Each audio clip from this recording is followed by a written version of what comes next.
Hello and welcome to the 12 Months to Marathon podcast with me, John Hill, the running podcast for the over 35s with marathon dreams. Episode 89, how to build true marathon confidence.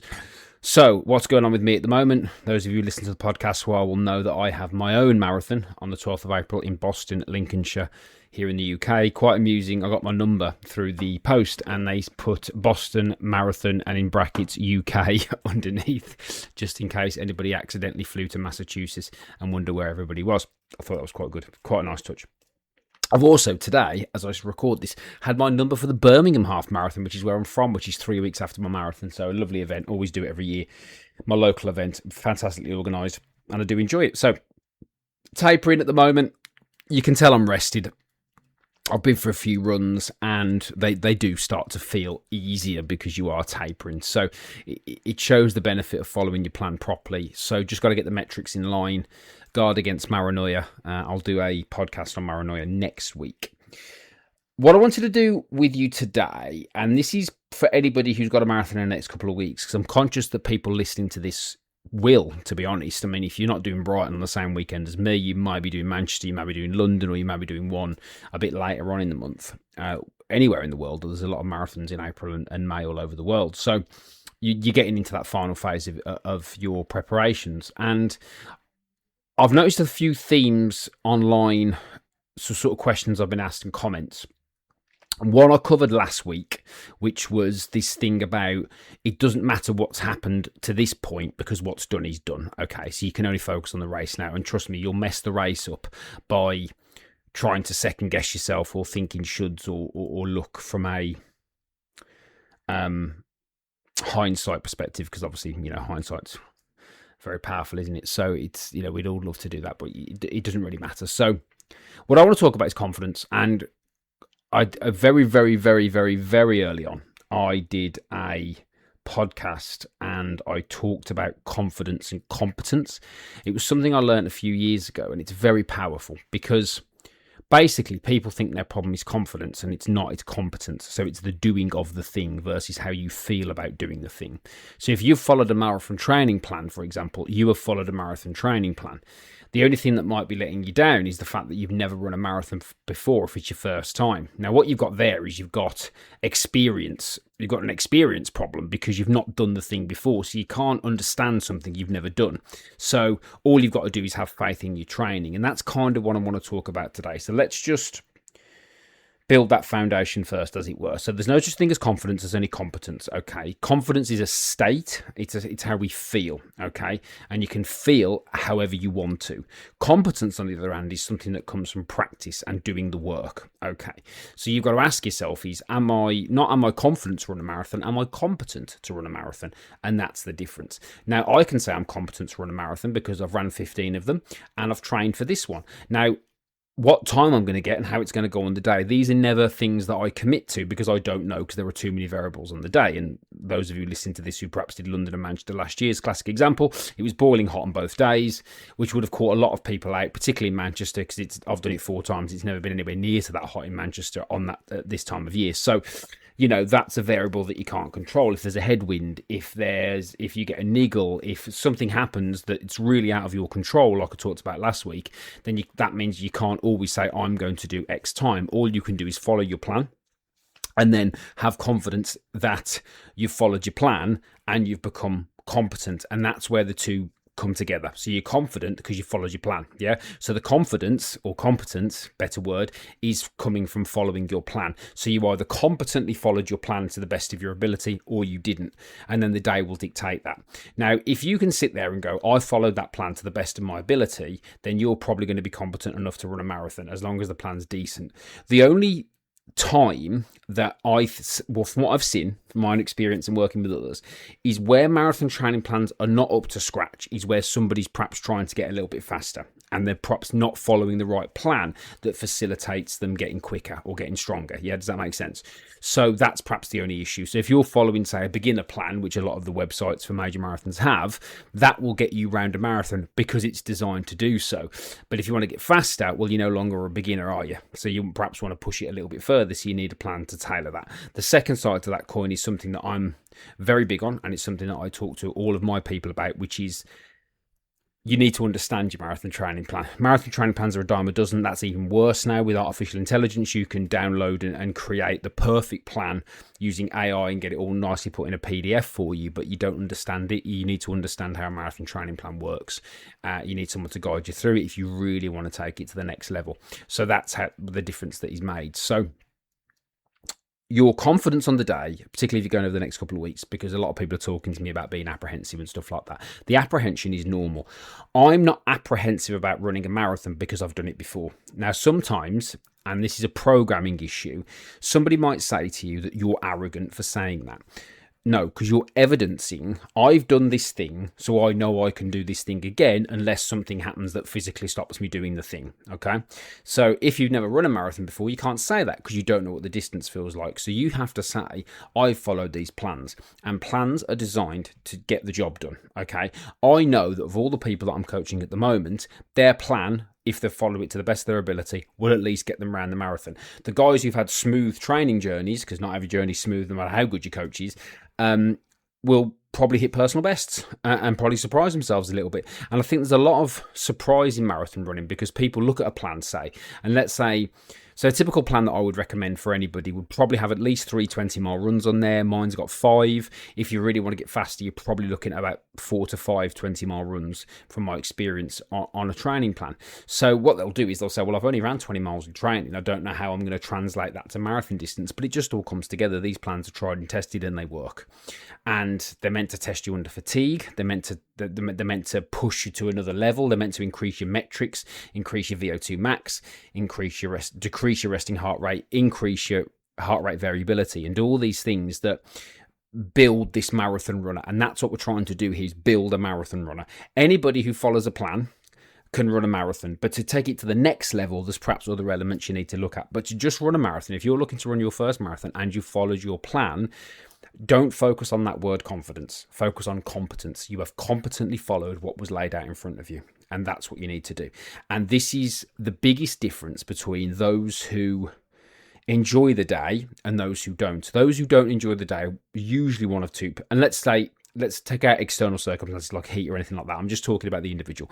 So there's 2 ways you won't enjoy the day. The first one is if you really haven't trained properly, either out of choice or out of something out of your control, and you're just turning up and you're going to do your best, right? And I talked about this on last week's podcast. Please listen to that about how to understand the differences between those 2 things and what to do from a mindset point of view. I'm not talking about that.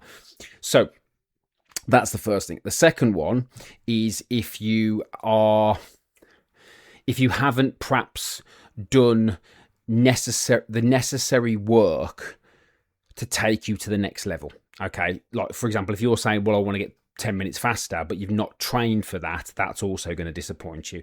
And then the other one linked onto that is your mindset. And this is important because what people do, and I've seen this a lot, is during tapering, they beat themselves up mentally about, have I done enough? Have I done this? Have I done that? What if this? What if that? And then they ultimately get to the day and it's a self-fulfilling prophecy, and they ruin the experience because they talk themselves into a negative state, or they compare themselves to people who are totally different from them.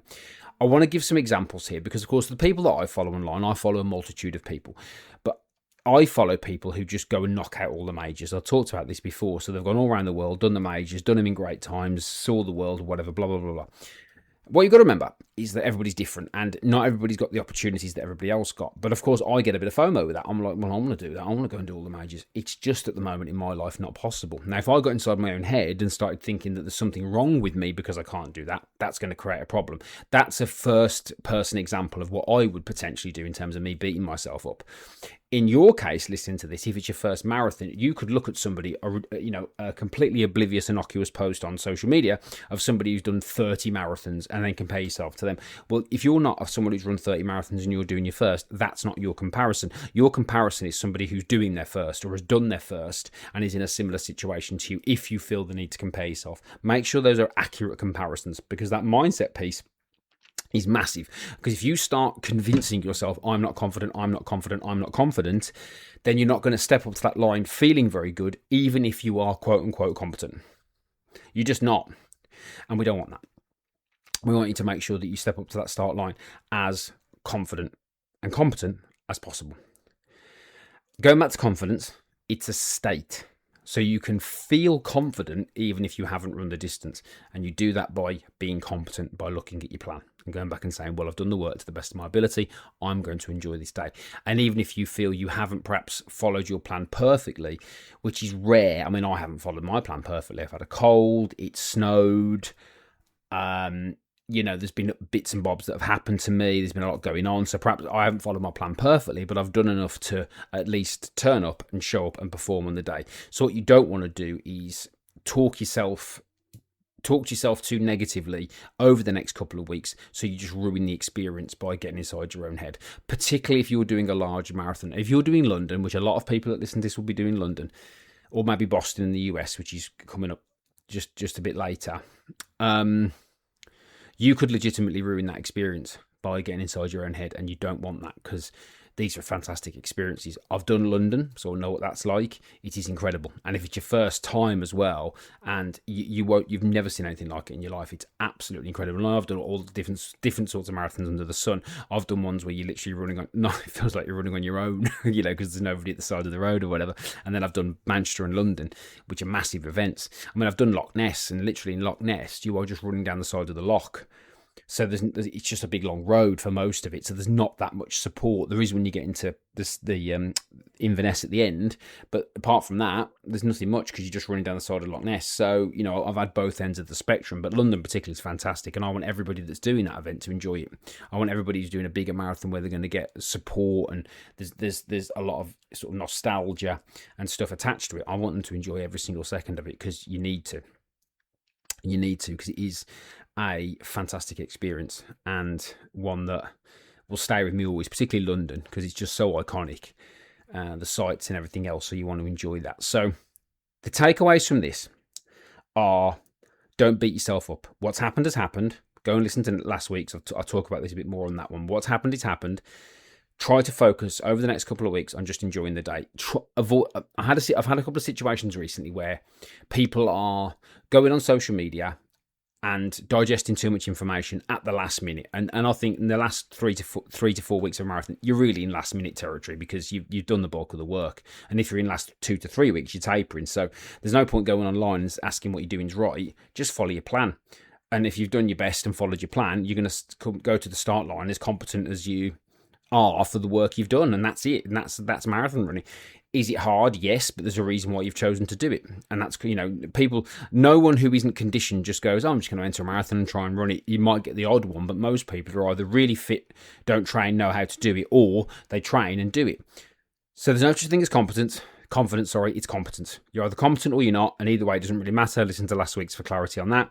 And when you step up to that start line, if you have followed your training plan, and you've done all the stuff nutritionally, and you've fueled correctly and rested correctly and done everything that's laid out in a plan, a proper plan with all the bells and whistles attached, then trust me, you're competent. And that's what you need to remember when you step up to that start line. Don't let anybody get into your head. Don't let anybody that's never run a marathon question you. Don't let anybody question you who's not you, because it's your journey now, and it's your job to go and finish the job, as it were. It's your job to go and enjoy the day, because the marathon is the victory lap. Now, obviously, there'll be another one of these podcasts next week before I do mine and a few people do theirs the weekend after next. But if you are doing a marathon soon, give yourself a break if you've done the work, because you've done your best. Don't change anything now. Don't beat yourself up unnecessarily. Don't listen to Dr. Social Media or Dr. Google. Just do your plan, follow your plan, relax, get yourself in the right shape physically and mentally, and focus on enjoying the day, okay? And that's the best advice I can give you for this one. So thank you very much for listening as always. I appreciate it. If you're new to the podcast, please subscribe wherever you get your podcasts from, Apple or Spotify. If you are a long-term listener and you're listening on Spotify, please drop me a review over there. It really helps. Or drop me a comment. That really helps get the word out and allows me to reach more people.